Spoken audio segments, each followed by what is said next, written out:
Good morning students. ये हमारा जो है फर्स्ट चैप्टर ही कंटिन्यू कर रहे हैं और उसका अपन लास्ट टॉपिक पढ़ने वाले स्टैटिस्टिक्स। जैसा आपको पता है कि हमारे इकोनॉमिक्स में 2 पार्ट्स हैं, ठीक है। There are 2 parts, one is dealing with statistics and next हो इंडियन इकोनॉमी के बारे में, ठीक है। तो ये जो स्टैटिस्टिक्स वाला पोर्शन है इसका आपको आज सिर्फ बेसिक समझ में आएगा, मतलब फर्स्ट चैप्टर में उसका सिर्फ बेसिक कॉन्सेप्ट है। फिर इसके बाद हम बहुत सारी मेथड्स पढ़ेंगे स्टैटिस्टिक्स की। तो अपन सबसे पहले स्टैटिस्टिक्स की डेफिनेशन मीनिंग पढ़ लेते हैं। डेफिनेशन जब भी अगर मैं बोलूँ या डेफिनेशन वर्ड होता है तो इट मीन्स कि वहाँ पे कोई एक इकोनॉमिस्ट ने अपने व्यूज़ प्रेजेंट किए होंगे। अगर कभी भी आपको याद रखना एक चीज़ सिंपल सी है कि कभी भी डिफाइन आ जाए तो define means you have to present the words given by someone else, ठीक है। But in case of meaning हम एक जनरल कॉन्सेप्ट डिराइव करते हैं। तो सबसे पहले अपन स्टैटिस्टिक्स का मीनिंग पढ़ते हैं। तो वेरी फर्स्ट स्टैटिस्टिक्स होता क्या है? तो इट इज़ अ सिस्टमेटिक और a system of analysis of numerical data for obtaining and diffusing knowledge. Simple शब्दों में अगर मैं बोलूँ तो वी नो कि that there are various types of amount या there are various types of figures, ठीक है। बहुत सारे फिगर्स होते हैं या वी कैन से कि there are too many numbers, बहुत सारे टाइप के नंबर्स होते हैं। तो व्हाट अबाउट नंबर्स या व्हाट आफ्टर नंबर्स? तो नंबर्स के हम बीच में जो रिलेशन स्टेब्लिश करते हैं या फिर नंबर्स जो होता है उसको हम जब एनालिसिस करते हैं तो उसको अपन क्या बोलते हैं? स्टैटिस्टिक्स बोलते हैं। Means basically it is a system of analysing numerical data. मतलब कि अब आप सोचो, जैसे मैंने आपको बोल दिया, मैंने यहाँ पे नंबर लिख दिया, 2 लिख दिया, 4 लिख दिया, 6 लिख दिया, 8 लिख दिया, तो क्या इसको स्टैटिस्टिक्स बोलोगे क्या? नो, अनलेस मैं आपको ये ना बता दूँ कि ये जो 2, 4, 6, 8 है ये नंबर ऑफ स्टूडेंट्स है। एक 10th क्लास के अंदर अलग अलग सेक्शंस में नंबर ऑफ स्टूडेंट्स की मैं बात कर रही हूँ। तो if I would have some base, ठीक है, तभी अपन उसको क्या बोलेंगे? स्टैटिस्टिक्स बोलेंगे। अदरवाइज तो ये न्यूमेरिकल है, ये क्या है? नंबर्स है। तो वेरी फर्स्ट जो चीज़ अपन को ध्यान में आती है वो ये है कि स्टैटिस्टिक्स जो होता है इट स्टेब्लिश ए रिलेशन या फिर इट एनालिसिस द डेटा। ये डेटा को, न्यूमेरिकल डेटा को एनालिसिस करता है for obtaining and diffusing knowledge. Obtaining मतलब क्या होता है? तो हमको कुछ नॉलेज मिला कि ओके क्लास 10th में स्टूडेंट 2 हैं, क्लास 11th में स्टूडेंट 4 हैं, मतलब 2 के कंपैरिजन में 4 ज़्यादा है। मतलब अपन ये बोल सकते हैं 10th क्लास के कंपैरिजन में 11th क्लास की स्टूडेंट की स्ट्रेंथ ज़्यादा है। ओके, मतलब जो भी हम बेस ले रहे हैं उससे अपन कुछ रिलेशन स्टैब्लिश करें या फिर हम नॉलेज ले रहे हैं। Next is diffusing knowledge. Diffusing knowledge में डिफ्यूज वर्ड आपने पहले ही पढ़ रखा होगा। मतलब क्या करना कि इसको स्प्रेड करना और उसके बेसिस पे रिलेशन स्टैब्लिश करके उसको स्प्रेड करना, it's known as diffusing knowledge. अपन बात करते हैं तो स्टैटिस्टिक्स के बारे में। तो स्टैटिस्टिक्स को बहुत सारे लोगों ने प्लूरल सेंस में भी डिराइव करा है, बहुत सारे लोगों ने सिंगुलर सेंस में भी डिराइव किया है। तो बहुत सिंपल है प्लूरल सेंस में। तो we are talking about the statistics in plural sense, then we are talking about the numerical data. मतलब जब भी हम प्लूरल सेंस की बात करेंगे तो हम किसकी बात करेंगे? न्यूमेरिकल डेटा की, ठीक है। तो न्यूमेरिकल डेटा मतलब क्या? हर डेटा स्टैटिस्टिक्स हो जाएगा। Means is it possible for us to make every single data और every single number called as a statistics? क्या हम हर नंबर को स्टैटिस्टिक्स बोल दे? मैं 1, 2, 3, 4 काउंटिंग लिख दूँ यहाँ पे, तो क्या आप उसको भी स्टैटिस्टिक्स बोल दोगे क्या? नो, हम ये नहीं बोल सकते, ठीक है, क्योंकि ये नंबर्स हैं। हम सिर्फ नंबर्स को स्टैटिस्टिक्स नहीं बोलते। अब उसको क्लियर करते हैं अपन। The numbers which have some special quality, मतलब कि अगर मैं इन्हीं नंबर के आगे लिख दूं या फिर मैं क्या करूं, वेट ले लूं। जस्ट अज्यूम मैं 5 स्टूडेंट की बात करती हूँ, A, B, C, D और E।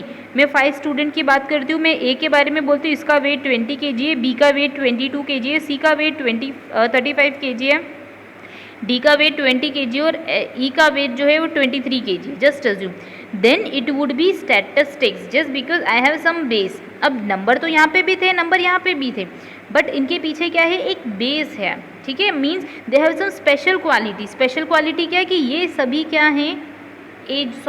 वेट हैं स्टूडेंट्स के। ओके, तो प्लूरल सेंस में स्टैटिस्टिक्स क्या बोलता है? तो statistics just tell us that what are numerical data या फिर it expresses numerical data, but not all datas या फिर all numbers are statistics, but the numbers which have some special qualities are statistics. Okay, I hope ये चीज़ आपको समझ में आ गई होगी।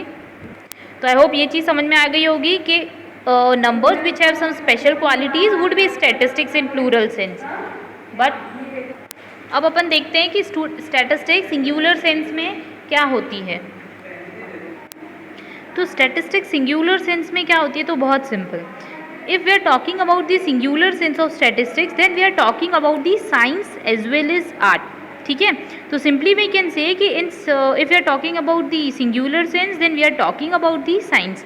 सो in singular sense there are various statistical method, मतलब कि जब भी हम स्टैटिस्टिक्स को सिंगुलर सेंस में बात करेंगे तो पहली चीज़ हम उसको साइंस बात करेंगे. ठीक है, और आपको पता है हम साइंस कब बोलते हैं, तो science means they have some specific law, they have some specific rules, or we can say there are some specific procedures. yes or no?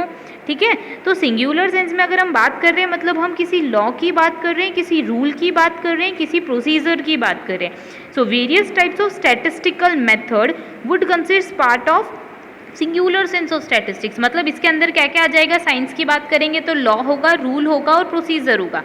तो अब बहुत सारी स्टैटिस्टिकल मेथड होती है, जस्ट लाइक हम सीखेंगे अभी आगे चैप्टर्स में, चैप्टर नंबर 2, चैप्टर नंबर 3, उसमें यही सीखेंगे. कलेक्शन ऑफ डेटा, आपको डेटा को कलेक्ट करना है तो कौन सी मेथड लगानी है, फिर उसके बाद डेटा को एनालिसिस करना है तो कौन सी मेथड लगानी है, डेटा को प्रेजेंट करने में कौन सी मेथड लगानी है, टेबुलेशन की फॉर्म में कैसे डालना है. तो it consist various methods of collecting datas. It may be classification of data, tabulation of data, we can say कि presentation of data. ठीक है, इतनी सारी चीज़ें हम सीखने वाले हैं. तो अगर सिंगुलर सेंस की बात करें तो सिंगुलर सेंस में स्टैटिस्टिक्स को अपन साइंस बोलते हैं, बट अगर अपन प्लूरल सेंस की बात करते हैं तो प्लूरल सेंस में it is a numerical data. तो हर न्यूमेरिकल डेटा स्टैटिस्टिक्स हो जाएगा क्या? नो, हर न्यूमेरिकल डेटा नहीं होगा, but the numerical data which have some special qualities would be statistics. Okay, I hope ये चीज़ तो समझ गए होंगे आप. अब अपन जो सीखने वाले हैं वो है इसके फीचर्स. ठीक है, तो फीचर्स सीखते हैं तो सबसे पहले हम प्लूरल सेंस के फीचर्स सीखते हैं. That what are the features of economics if it is described in plural sense. ठीक है, तो फीचर्स जो होता है, फीचर्स जो इकोनॉमिक्स नहीं स्टैटिस्टिक्स, मैंने इकोनॉमिक्स वर्ड गलती से बोल दिया. तो अगर अपन फीचर्स की बात करते हैं तो it is an aggregate of data, मतलब कि हमने पहले ही पढ़ा कि एक सिंगल डेटा स्टैटिस्टिक्स होगा क्या. मैं यहाँ पे लिख देती हूँ 23. आप देख के कुछ बता पाओगे?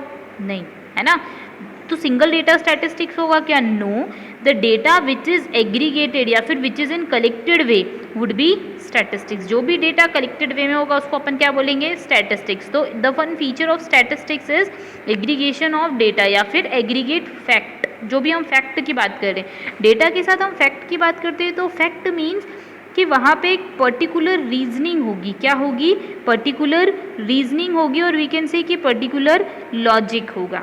ठीक है, अब आगे सेकेंड पॉइंट बोलता है it is affected to a marked extent by multiplicity of causes. ठीक है, मतलब कि अगर आप ज़्यादा डेटा लोगे तो ज़्यादा वैल्यूज़ आपके पास आएगी और उनको आप क्या कर सकते हो, उनके कॉजेज़ को और रिलेशन को स्टेब्लिश कर सकते हो. मीन्स अगर हम बात करें सिंपल वर्ड्स के अंदर तो सोचो कि हम 3 स्टूडेंट्स का डेटा लेते हैं. ठीक है, जैसे मैं यहाँ नीचे एक एग्जांपल लेती हूँ, जस्ट अज्यूम हम एग्जांपल लेते हैं 3 स्टूडेंट्स का. ए है, बी है और सी है. ए का वेट 20 kg है, बी का वेट 25 kg है और सी का वेट 23 kg है. अब अपन इसका एवरेज निकालते हैं. तो एवरेज अपन ने निकाला तो अपन ने सोचा जस्ट अज्यूम एवरेज क्या होता है? Total of observation divided by number of observation. मतलब 20, 25, 23 would ultimate you give you 68, और 68 को अपन 3 से डिवाइड कर देते तो आंसर आ जाएगा 3 2 ज़ा 6, 3 2 ज़ा 6, 7 8 6. मतलब 22 अपन मान के चल सकते हैं कि 22.6 जो है वो 3 स्टूडेंट्स का एवरेज है. बट अगर अपन बात करते हैं 5 स्टूडेंट्स की, मतलब ए बी सी के बाद डी और ई को भी लेके आ जाते हैं, तो फिर हमारा एवरेज जो हो जाएगा वो क्या हो जाएगा? इंक्रीज हो जाएगा. तो अपन सिंपल वर्ड्स के अंदर बोल सकते हैं कि if we are increasing the data या फिर डेटा इज एक्सटेंडेड बाय, ठीक है, मल्टीप्लिसिटी ऑफ कॉजेज, मतलब उसके अंदर हम बहुत सारे कॉजेज को क्या करते हैं? स्टडी कर लेते हैं. अब थर्ड पॉइंट ऐसा बोलता है it presents only qualitative datas aspect. बेटा क्वालिटेटिव जो है ना गलती से लिख दिया, यहाँ पे अपन को क्वांटिटेटिव लिखना पड़ेगा. ठीक है, मैंने गलती से लिख दिया, आप देख लीजिएगा.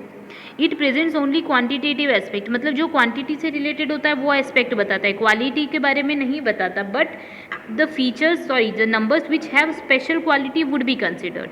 अगर अपन बात करें तो क्वांटिटी के बारे में पता पड़ेगा. अपन को ये नहीं अच्छा जैसे कोई इंटेलिजेंट है तो अपन ये नहीं बोल सकते हैं कि वो बहुत इंटेलिजेंट है, कम इंटेलिजेंट है. अपन उसका इंटेलिजेंसी लेवल चेक कर सकते हैं with the help of IQ test. ठीक है, तो वो हमारे लिए क्वांटिटेटिव हो जाएगा। बट अपन बोले कि ये तो बहुत इंटेलिजेंट है, ये तो जीनियस है, तो इससे तो क्वालिटी शो हो रही ना। तो statistics doesn't includes qualitative data, it includes only quantitative data. Next, there should be standard accuracy. Standard accuracy मतलब हमको पता है कि हम बहुत सारे डेटा की बात कर रहे हैं। जस्ट हमने अभी एग्जाम्पल लिया एवरेज का, तो इट्स नॉट नेसेसरी कि हमने ये 22.6 एवरेज निकाला है वही सबका एवरेज हो, मतलब हमने एक एवरेज डेट निकाल दिया। तो इट्स बेस्ड ऑन अप्रॉक्सीमेशन, क्योंकि आगे आप उसको और कंटिन्यू करोगे तो क्या हो जाएगा, 22.6666 जाता रहेगा। आपको एग्जैक्ट फिगर मालूम पड़ेगा क्या? नो। तो हम यही बात करते हैं कि when we are talking about the numbers, अगर अपन नंबर्स की बात करते हैं और अपन ज़्यादा नंबर्स लेते हैं तो there may be chances that result may be inaccurate. तो the thing which we have to consider is about the accuracy of data. हमने जो भी डेटा लिया है वो क्या होना चाहिए, एक्यूरेट होना चाहिए, तो अल्टीमेट हमारे पास रिजल्ट भी प्रॉपर आ पाएगा। Next, it is should be collected in systematic manner, मतलब कि वेरी फर्स्ट आपको जो ध्यान रखने वाली चीज़ है वो ये है कि जो डेटा आप जो भी कलेक्ट करो it should be systematic manner. मतलब ऐसा नहीं कि हमको एज निकालने का बोला टीचर ने, और टीचर ने बोला 10th क्लास के स्टूडेंट की एज निकालो और उसका एवरेज, और 11th क्लास की स्टूडेंट्स की एज का एवरेज निकालो। जस्ट अज्यूम आपको ये टास्क दिया, ठीक है, तो आपने ऐसा नहीं हो कि 10th के स्टूडेंट 11 में मिक्स कर दियो, 11 के 10th में मिक्स कर दियो।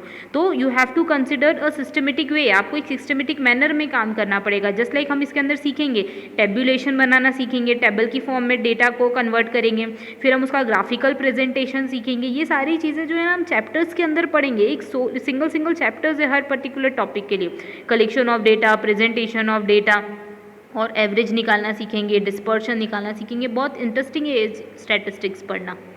नेक्स्ट है अपने पास statistics should be placed in relation to each other, मतलब कि हम एक डेटा को एक एवरेज लेके चलते हैं तो we can place data with on another place also, मतलब कि हम एक डेटा को रिप्लेस कर सकते हैं दूसरे डेटा से। जैसे हमने जो भी रिजल्ट डिराइव्ड करा है हम उसको क्या कर सकते हैं, अलग अलग जगहों पे रिसर्च के लिए इम्प्लीमेंट कर सकते हैं।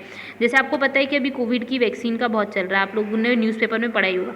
तो वहाँ पे क्या होगा, हम जब ह्यूमन ट्रायल पे बात आती है तो ह्यूमन ट्रायल पे हम क्या सिलेक्टेड मेंबर्स के ऊपर स्टडी करते हैं या रिसर्च करते हैं, फिर उसको होल नंबर या ज़्यादा नंबर के अंदर लार्ज नंबर ऑफ पर्सन के ऊपर उसको इम्प्लीमेंट कर देते हैं, ठीक है। तो यही तो होता है स्टेटिस्टिक्स, मतलब आप एक एवरेज निकालो या एक अप्रोक्सीमेशन निकालो, सिलेक्टेड डेटा के ऊपर आप वर्क करो और उसको इम्प्लीमेंट कर दो क्या, रियल कंडीशन के अंदर, ठीक है। तो यही होगा हमारा स्टैटिस्टिक्स के बारे में। अब अपन पढ़ते हैं features of statistics in singular sense, ठीक है।